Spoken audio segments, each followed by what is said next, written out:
저도 그렇게 살아봤으니 별거 없이 그냥 순리대로 움직인다는 것을 알지만 요새 제가 너무 힘이 없어서 그런 것 같아요.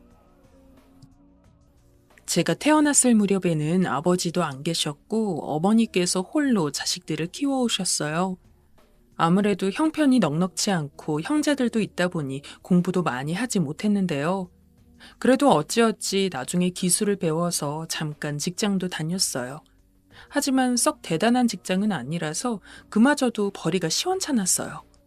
그러던 차에 다른 일을 좀 알아보면서 저도 어느새 나이를 조금씩 먹어가고 있었는데 이상하게도 이런 저를 보고 좋다는 여자가 있더군요.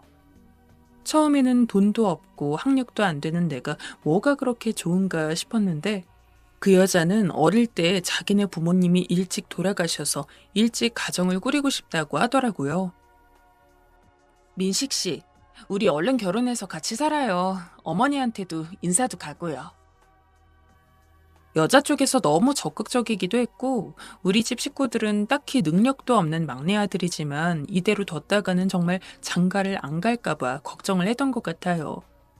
그런 타이밍이 잘 맞물려서 형제들이 조금씩 돈을 보태주기도 해서 둘이 겨우 작은 방을 하나 얻어 살게 되었어요. 이후 1년여의 시간이 지나 아내는 임신을 하게 되었고 남자아이 하나를 낳게 되었어요. 아버지에 대한 기억이 전혀 없는 내가 아버지가 된다니. 아들이 태어나던 날의 감상은 정말 벅차오르다 못해 어디다 표현할 길이 없더군요. 안간힘을 쓰며 고생해준 아내도 고맙고 핏덩이로 나와서 앵앵거리며 눈도 제대로 뜨지 못하는 그 생명체를 보니 가슴 저 밑에서부터 뭔가가 끓어오르는 게 느껴졌어요. 정말 그간 별 관심이 없고 제대로 돌아보지도 않았던 내 인생이지만 이제는 정말 장난이 아니다. 앞으로는 더 칼을 갈며 살아야 한다는 생각을 하게 되었어요. 그러면서 제대로 된 직업도 있어야 할 것 같아서 근처 알고 있던 사장님을 통해 일자리를 소개받기도 하고 관리하는 업무를 보기도 했어요. 그렇게 해서 나름 제 수준에서는 생활비를 당시 모자라지는 않게 아내에게 주었다고 생각해요. 아내도 늘 고마워하면서 받았고 돈을 갖다 줄 때마다 맛있는 찌개와 돼지고기를 잔뜩 삶아서 한상 든든하게 차려주었거든요. 그런데 아내는 갑자기 왜 그런 선택을 하게 된 걸까요? 당시 저는 길 가는 누구라도 붙들고 묻고 싶은 심정이었어요. 이미 수십 년이 지나버린 일이지만 이때의 아내의 모습을 여전히 이해할 수가 없어요. 아이를 낳은 지 1년도 채 되지 않아 아내는 나와 아들 앞에서 사라져버렸거든요. 그냥 아들을 잘 부탁한다는 내용만 있었을 뿐 저에게 어떤 말도 없는 쪽지만 두고 말입니다. 사람이 너무 충격을 받으면 말도 안 나오고 그 상황에서 이 다음으로 어떻게 나아가야 할지 판단이 안 서나 봅니다. 주인집 아주머니 댁에 가서 이런저런 사정 설명을 하며 아무런 방법도 뭣도 없는 하소연을 했는데 그때 충격적인 이야기를 듣게 되었어요. 아내는 그냥 나와 아들 앞에서 사라진 게 아니라 본인보다 더 몇 살 어린 동네 남자랑 바람이 났더군요. 그 상황에 완전히 넋이 나가 며칠을 술만 마시며 괴로워하고 있는데 당장 갓난쟁이 아들은 먹을 걸 달라고 울어대니 답이 없더군요. 아무리 제가 이렇게 배신을 당하고 죽겠는 심정이라고 해도 눈앞에 있는 생명을 그냥 놔두고 사치스럽게 슬퍼할 수도 없었습니다. 결국 정말 울며 겨자 먹기로 낮 시간에는 슈퍼 아주머니께 얼마를 드리고 아들을 맡겨두고 그전보다 더 험악하게 일을 해야만 했어요. 땀으로 범벅이 되어서 슈퍼집 아주머니에게 아들을 받아 안으면 아들 역시 고나고 땀에 절은 얼굴로 저를 바라보는데 얼마나 가슴이 아팠는지 모릅니다. 제 엄마가 있었으면 편히 안겨서 어디 산책이라도 다니고 엄마 품에서 실컷 놀았을 텐데 말이에요. 그렇게 어이없이 종적을 감춰버린 아내가 너무 허망하게 느껴지고 미워지다가도 숨을 쌕쌕거리면서 잠드는 아들을 보면 그건 그것대로 너무 예쁘게만 느껴졌어요. 그렇게 아주 힘겹게 일을 이어가면서 배를 골아가면서 아들과의 거처를 겨우 서울로 옮기게 되었어요. 저 역시 서울 쪽으로 넘어가서 일용직을 하려니 이전보다는 일거리가 좀 늘어서 살만하더군요. 물론 몸은 나만하지 않고 늘 진한 땀 냄새를 풍기며 밥도 허겁지겁 먹어가면서 일을 해야 했어요. 그래도 내 자식이 있으니 저는 그런대로 일을 해나갔고 아껴 쓰면서 살다 보니까 그럭저럭 아들과 살만한 작은 집에 몸을 누이게 되었어요.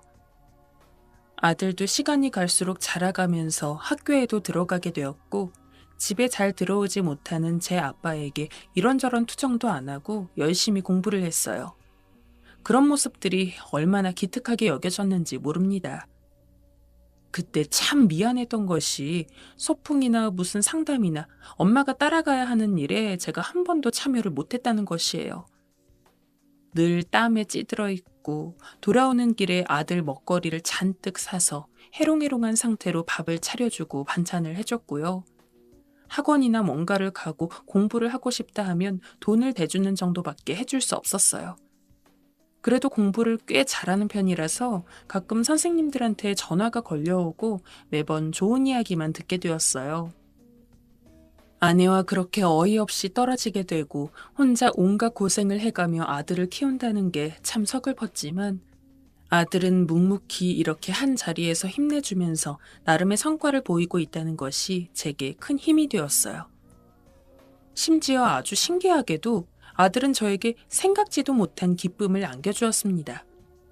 내 삶을 돌아보면 매번 푹푹 찌는 더위와 땀방울과 우리 집에 흐르는 정적들만 생각하게 되었는데 이 모진 벽을 뚫고 아들은 큰일을 치르고 말았어요. 바로 당당하게 의대에 합격해버리더니 그 길로 의사의 길까지 큰 풍파를 겪지 않고 쭉쭉 이어가게 된 것이었어요. 당시 저는 노가다를 하면서 일을 해오던 중 이제 몸이 슬슬 축나 일을 좀 쉬고 싶었으나 아직 아들이 장가를 안 갔으니 좀 더 해야겠더라고요. 그런데 어느 날 아들이 의외의 이야기를 건넸습니다. 아빠, 나도 이제 슬슬 결혼하고 싶은 생각이 있어. 너무 놀라서 저는 입이 떨어지지 않았고 잠깐 숨을 가다듬은 다음 자세한 이야기를 물어봤어요. 워낙 본인 얘기를 잘 안 하는 아들이었고 의사로 일하면서 보통 바쁜 게 아니니 저와 마주칠 일이 없기도 했습니다만 그래도 꽤 갑작스럽게 결혼 이야기를 꺼냈어요. 나름 확신이 있던 건지 상대 쪽 아가씨와도 진지하게 말을 했다고 하고 저만 괜찮으면 멀지 않은 시일 내에 상견례를 하겠다는 것이었어요. 너무 갑작스럽게 일이 진행되는 것 같아 당황스러웠지만 그래도 요즘은 결혼을 안 하는 젊은이들도 많고 한다고 할 때 얼른 보내야 한다는 동료들 말도 생각이 나더군요. 그래서 저는 얼른 수락을 했고 만나 뵙게 되었는데요. 상견례 날을 앞두고 저는 나름의 준비를 해서 아들과 고급 식당 입구에서 만나기로 했고 왜 제가 면접을 보는 마냥 그렇게 긴장했는지 모르겠습니다. 미용실 가서 머리도 만지고 맨날 작업복만 걸쳤으니 근처 옷가게에 가서 옷도 위아래로 해 입었고요. 그렇게 바로 입구에서 만나게 되었는데 이때 아들의 반응이 이날 저를 무척 속 시끄럽게 하더군요. 아빠 옷이 너무한 거 아니야? 머리는 또 그게 뭐고. 다른 것도 아니고 상견례인데 이런 날은 좀 신경을 써야지 뭐 하자는 거야? 전에 없이 날카롭게 탁탁 말을 던져대는 아들의 모습이 좀 낯설었어요. 당황해서 멀뚱멀뚱 보고 있는데 이미 상견례 약속 시간으로부터 여유가 없어 그대로 들어가게 되었어요. 상대 아가씨 쪽 사돈어른들이란 뭘 잘 모르는 제가 봐도 뭔가 여유롭고 고급스러운 분위기가 있더라고요. 과연 아들이 저한테 한 소리를 할 만도 했어요. 같은 자리에 있는 자체가 계속 신경이 쓰이고 수도 없이 머리를 매만지고 옷깃을 다시 여잡게 되는 그런 위축되는 부유함이 있더군요. 왠지 모를 낯선 감정에 계속 무안함을 느끼며 집으로 돌아왔고 아들은 그날부터 좀 이상해진 건지 아니면 원래 혹은 훨씬 이전부터 우리의 대화가 많지 않던 날에 저런 모습이 만들어진 건지 헷갈리는 말을 했어요. 아빠, 결혼식 때 아빠만 와. 뭐야? 어느 집에 물어봐도 결혼식 때 부모만 쏙 뽑아서 부른다는 건 말도 안 되는 거 아닙니까? 아무리 제가 어렵게 산다고 제대로 경조사 참석도 잘 못하고 살았지만 그런 풍조 정도는 상식인데 말입니다. 너 그게 말이 된다고 생각해?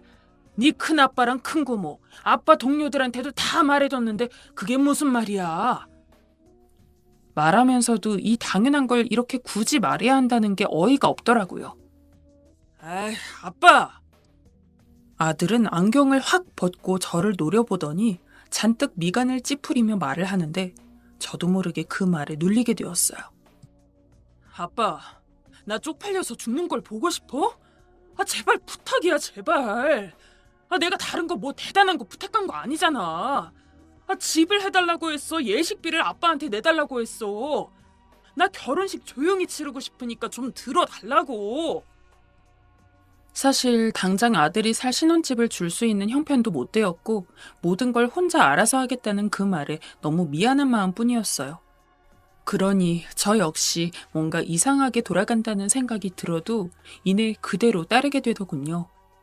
결국 제 가족들이나 지인들에게는 아들이 홀로 조용히 혼인신고만 하고 산다며 한 명 한 명에게 그간 뱉었던 말들을 주워 담았어요. 그렇게 해서 드디어 결혼식 날이 되었고 저는 전날까지도 썩 잠이 오지 않았고 왠지 좀 서글픈 기분이 되었어요. 일단은 그날 미리 백화점에서 사둔 양복을 입고 머리를 다시 하고 일찍 식장에 도착했어요. 며느리도 제대로 얼굴을 못 봤으니 인사도 해야겠고 영 찝찝한 마음으로 들어서게 되었는데요. 아들은 저를 보자마자 바로 뛰어오더군요. 잘 차려입고 훤칠하게 꾸민 것을 보니 정말 여느 부잣집 아들 못지않게 참 잘났다 싶어 흐뭇하게 보는데 바로 저를 데리고 한쪽 대기실로 가더군요. 그리고 그 말을 듣고 나니 일순간 실망감에 휩싸이게 되었어요. 아빠, 누구든 아빠한테 와서 인사하면 그냥 악수만 하고 그 이상 말 더 이어가면 안 돼. 알았지? 대체 왜 아비인 제가 이렇게까지 아들 결혼식에서 이런 모습으로 있어야 한다는 건가요? 이유라도 설명해 주었으면 좋았을 텐데 바쁘다며 그 이상 말을 더 하지 않고 바로 나가버리더군요. 결국 어쩔 수 없이 저는 앵무새처럼 아들이 부탁한 대로 악수만 하고 감사 인사만 짧게 전했어요. 이건 마치 고깃집 앞에서 움직이며 인사하는 오뚜기 인형이랑 다를 게 없는 꼴이더군요.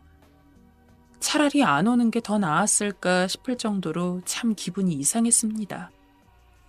나중에 나가는 길 아무래도 마음이 개운치 않아서 아들을 불렀어요. 대체 내가 왜 이렇게 해야 하냐고 물었는데요. 아빠, 나 지금 바빠. 그리고 아까 아빠랑 인사한 사람들은 하객 알바하는 분들이야. 내가 아주 급하게 불러서 쓴 거야. 쓸데없는 얘기 안 했지? 일단 얼른 집으로 가셔요. 다시 연락할게. 도대체 이날 제가 뭘 위해서 서 있던 건지. 나야말로 그 알바인가 뭔가 하는 사람들이랑 다를 것도 없는 거 아닙니까? 버스를 타고 그냥 창밖만 보면서 돌아오는데 말로 표현이 안 될 정도로 감정이 복받치더군요. 아들이 그렇게 해달라고 하니 한 것뿐이지만 왜 그렇게 어이없이 눈물이 났던 것일까요? 새삼 한심하게 내가 자기를 키우려고 얼마나 고생을 했고 땡볕 아래 땀으로 목욕해가면서 돈을 벌고 먹였는데 하며 온갖 생각들이 치받치더군요. 그러면서도 다시 꾹꾹 누르기를 연속하며 왠지 모를 토할 것 같은 기분으로 빈집에 들어왔어요. 좀 시간이 지나 아들에게 연락이 왔고 저는 이미 마음이 꽤나 상해 있어 곱게 받지 않게 되더라고요. 아빠, 잘 들어갔지? 고생하셨네. 뒤처리하느라고 바빴어. 용돈 보내드릴게. 정말 성의 없이 제 할 말만 하고 끊어버리는 바람에 제가 상처받았던 상황들에 대해 한마디도 풀지 못했어요. 그런데 이후로 참 이상한 것이 이후로 일주일이 지나고 2주가 지나고 한 달이 되어도 아들의 연락은 거의 없었어요. 그나마 기억나는 게 명절 때 전화가 왔고 둘이 번갈아 가며 아주 짧은 몇 초 정도의 인사만 할 뿐 못 가서 미안하다며 용돈을 보내겠단 말만 하더군요. 그러고 얼마 지나서 확인해보니 용돈도 보내지 않았어요. 처음에는 까먹었나 싶었지만 며칠이 지나도 보내지 않았고 이제 별게 다 서운하고 짜증스러워지더군요. 저에게 가족이란 아들 하나밖에 없었는데 제 가정이 생겼다고 아비는 완전히 모르는 척하나 싶었어요. 결국 며칠을 고민하다 전화를 걸었는데 그날 저는 적잖은 충격을 받게 되었습니다. 몇 번이나 다시 누르고 전화 버튼을 눌러도 돌아오는 답은 같았어요. 지금 건 번호는 없는 번호라는 말이요. 나중에는 계속 누르다 못해 화로 번져서 이불에 전화기를 내동댕이 칠 정도로 아들이 저를 일방적으로 그렇게 무참히 단절해버린 현실은 정말 말이 안 되는 상황이었어요. 제가 대체 뭘 잘못했다고, 아니 우리 사이에 무슨 일이 그렇게 있었다고 저를 그렇게 마네킹도 못하게 취급을 한 데다가 연락까지 끊어버린 거랍니까? 생각해보니 아들은 저한테 결혼해서 살 집에 대해서도 뭔가 자세히 말해주지 않았고 그 무렵 옮겼다던 병원에 대해서도 위치 같은 것도 확실히 얘기해주지 않았어요. 제 쪽에서 아무리 아들 쪽에 연락을 하려고 해봤자 방법은 없었어요. 믿어지시나요? 저는 그 상태로 2년이 넘도록 아들과 며느리한테 아무런 무엇도 없이 지내야만 했습니다. 그렇게 지내는 동안 저는 가히 제정신이 아니었고 매일 술 없이는 잠을 잘 수 없었어요. 입맛도 없고 속 아프게 술만 들이마시느라 가끔 정신이 아찔한 날도 있었어요. 돈 벌어서 생기는 모든 걸 다 아들과 이 작달만한 집에 보태며 살았더니 여전히 저는 하루 벌어 하루 살아야 하는 형편이었고 술 마시다 돈 떨어지면 고꾸라진 몸을 일으켜 또 일하러 나가고 다시 또 널브러져 있다가 돈 떨어지면 다시 나가는 식으로 살게 되었어요. 그렇게 지내고 있던 중 가뜩이나 힘들어 비틀비틀거리는 저를 누가 발로 걷어차는 마냥 비참한 상황을 또 만나게 되어버렸어요. 정말 아예 일어설 힘을 다 빼버리려고 작정을 한 듯 세상은 왜 이렇게 저한테 매정하게 구는 것일까요? 때는 올해 설이었고 집에서 이러고 있는 저를 형과 누나가 불러서 떡국 먹자고 하길래 오랜만에 들렀어요. 그날 마침 큰 조카가 자기 애들을 데리고 왔더라고요. 그 모양을 보고 한없이 또 서글퍼져서 멍하니 보고 있는데 조카가 저에게 건넨 말을 듣고 머리가 너무 띵하다 못해 기가 막혔습니다. 작은아빠, 기범이 요즘 엄청 잘 나가죠? 그 강남 어디 쪽 부근에 성형외과도 차렸던데 우리 와이프도 가끔 SNS 같은 데서 봤다며 엄청 신기해해요. 아휴, 삼촌 진짜 고생 많이 하셨는데 보람 많으시겠다. 솔직히 용돈 엄청 많이 받고 계시죠? 자식 잘 키우셔서 덕 톡톡히 보시네요. 아들은 저와는 연락을 끊어버리고 혼자 그렇게 비싼 땅에 병원을 차려서 쭉쭉 성공의 가도를 달리고 있다더군요. 그날 일단은 말을 얼버무리고 집으로 돌아왔지만 아무리 생각해도 이건 아니다 싶었고 속이 부글부글 끓어올라 이렇게 앓으니 직접 만나기라도 해야겠다 싶었어요. 정말 창피하고 죽고 싶을 정도로 수치스러웠지만 큰 조카에게 전화해서 상황을 말하고 병원 위치를 알아냈어요. 당황해하고 미안해하는 조카의 반응을 신경 쓸 겨를도 없이 저는 무작정 그 길로 병원으로 쳐들어가게 되었어요. 입구에서 만난 아들은 바로 저를 단번에 알아보았어요. 보자마자 주변을 살피더니 다시 저를 구석으로 몰고 가는 게 아니겠어요? 아빠, 저기 말이라도 하고... 아니, 연락 드릴게. 일단 가세요. 저는 그 순간 분노를 참을 길이 없었고 눈에 핏대가 올라오는 게 스스로 느껴질 정도였어요. 정말 눈이 튀어나올 듯 아들에게 빽빽 소리를 질러댔습니다. 야, 이 버러지 같은 자식아! 네 애비를 버리고 네만 잘 살면 다야? 네 애비가 그렇게 우스워? 그 허옇고 넓적한 병동 안에서 사방이 대리석인 양 번뜩이는 그 장소에서 내 아들임에도 아들이 아닌 상태로 저를 차갑게 내쫓으려는 아들에게 저는 왁왁 분노를 토해버렸어요. 주변 환자들이며 지나가는 사람들이 경악하는 얼굴로 일제히 쳐다보았지만 전 더 이상 홀로 술 따위나 마시며 이 모든 걸 감내할 기력이 없었습니다. 뭘 해도 아들에게 다 쏟아내고 끝내버리리란 생각뿐이었어요. 그리고 그냥 돌아왔으면 그나마 어찌 되었을지 모르겠는데 아들은 정말 남도 못한 짓을 저에게 저질러버렸어요. 그날 하루에 일어난 모든 상황이 제게 얼마나 끔찍했는지 모릅니다. 아들은 그 길로 경찰에 저를 신고해버렸더군요. 소란을 피운 게 죄라면 죄로 저는 그 지역 지구대에 끌려갔고 그 순간도 눈물 콧물 다 쏟으며 엉엉 울 뿐이었어요. 결국 제 사정을 다 쏟아내니 더 이상 뭐라 상황이 진척될 만한 것도 없었고 여차저차 저는 풀려나게 되었는데요. 그날 정말 살고 싶지 않은 마음이 격렬하게 들었고 힘없이 터덜터덜 아무 거리나 걸어가고 있었는데 전화가 걸려오더라고요. 정말 혹시나 하는 마음으로 전화기를 열어보았는데 큰 조카였어요.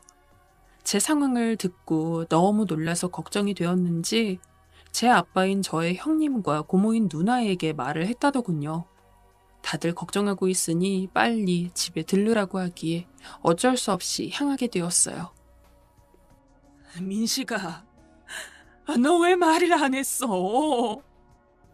누나는 제 말을 다 듣더니 결국 참지 못하고 엉엉 우시더군요. 생각해보니 저도 참 답답한 구석이 있지만 말을 한다고 해서 뭐가 달라졌을까요? 바뀔 아들이었으면 제 아비를 저렇게 문전박대하고 경찰에 신고까지 할 수 있었을까요? 그냥 머리를 파묻고 엎드려 있는 저에게 누나와 형은 비장하게 말을 이어가시더군요. 어쩔 수 없어. 기범이랑 다시 아들과 아빠 노릇하며 살아가긴 이제 틀렸다고 본다. 그래도 어쩌겠니? 넌 당연히 받을 건 받아야 해. 제 애비가 엄마 없이 그렇게 고생해서 키운 걸 알면서 지 혼자 자란 줄 알다니 천벌을 받아야 하는데. 그건 너도 애비로서 그것까지 바라진 않잖아. 그럼 네가 애를 그만큼 키워낸 값이라도 받아. 그건 당연히 네가 요구할 만한 거야. 들어보니 구구절절 틀린 말이 없더라고요. 이 이상 아들과 더 칼날을 세우고 뭘 하고 싶지도 않았고 너무 화가 나고 분해서 키워준 값이라도 받아야겠다는 생각이 들었어요. 그나마 아들 병원에서 머지않은 곳에 있는 형과 누나 집에 왔다 갔다 지내라 하시기에 어찌저찌 버틸 수 있었어요. 저는 하루에 한 번씩 꾸준히 난리를 치지 않고 딱 할 말만 하고 나오기를 며칠을 했어요. 아들 병원에 찾아가 너 키운 값을 내놓으라고 말입니다. 물론 예상은 했지만 아들은 진짜 내가 저걸 끼고 키웠다는 게 환멸이 날 정도로 어이없게 말하더군요. 알았어. 좀 제발. 지금 코로나 때문에 돈 없어요. 코로나 끝나면 드릴게. 나는 저를 키우는데 이런저런 사정 물불 안 가리고 키웠습니다. 그런데 이렇게 떵떵거리며 살고 애비를 버려놓고서 온갖 이 핑계 저 핑계 대며 저를 몰아내고 지겨워 죽겠다는 표정으로 보는 아들을 보니 저도 물러설 수 없더라고요. 그렇게 계속 찾아가기를 보름째가 되니 이젠 며느리도 더 이상 자기 남편 뒤에 숨어만 있을 수 없었는지 본인이 나서더라고요. 말하는 걸 들어보니 아들이나 며느리나 아주 똑같았습니다. 저기 아버님, 이제야 제대로 인사드려 죄송한데 자꾸 이렇게 오시면 기범 씨도 저도 여기 일이 안 돼요. 들어보니 뭐 용돈 달라고 하시는 것 같은데 드릴 테니까 이제 그만 좀 해주세요. 이쯤 되니 더 이상 물불 가릴 게 없었고 저는 그냥 대뜸 금액을 불러버렸어요. 이렇게 난리쳐대는데 당연히 줄 리 없을 것 같았고 그냥 이런 무의미한 행동하는 것도 싫지만 어찌됐든 저는 아들에게 무언의 항의를 하고 싶었을 뿐이니까요. 그런데 그걸 정말 줘버릴 줄은 몰랐습니다. 니네들 부자 아니냐? 네 남편한테 전해. 네 애비가 자기 키워준 값 적어도 3억은 쳐서 내놓고 매달 돈 200만 원씩은 용돈으로 붙이라고 말이야.